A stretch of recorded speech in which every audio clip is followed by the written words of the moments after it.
जय जगन्नाथ सांग मैंने welcome back to my mini blog.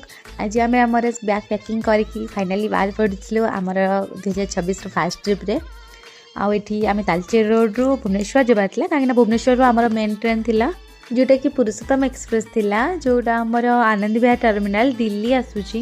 Life रे फर्स्ट टाइम आम फास्ट एक्सपीरियंस नबाक जाऊँ कहीं एथर आम first time fast AC booking करूँ जोटा कि आम टिकेट भी कन्फर्म होता आमको कूप वाला कपल रूम भी मिल जाता। आम बहुत एक्साइटेड तो थिलु देखिपारे ये कोच नंबर H1 भी थिला। देन फाइनाली आम ट्रेन आसीगला जेहेतु राति पाखापाखि 11:30 हो जाता से मुझे भिडियो एत करनी आपण मानक काली टोटाली गोटे दिन मोर first AC experience total full मु शेयर करदेवी। यहाँ फास्ट एस एंट्री गेट थिला।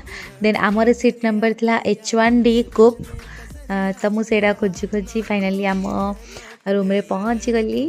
यहाँ गोटे रूम टाइप थिला माने देखो केमती मुझे देखी दूसरी बेसी तो टोटाल भिडियो काली देखी बट ये किसी किसी देखी दूसरी आमको 2टा ब्लैंकेट 2टा पिलो 2टा बेडसीट 2टा टॉवेल एवरीथिंग सब जिन मिलता। आज ये सांग मैंने रहुଛି जय जगन्नाथ।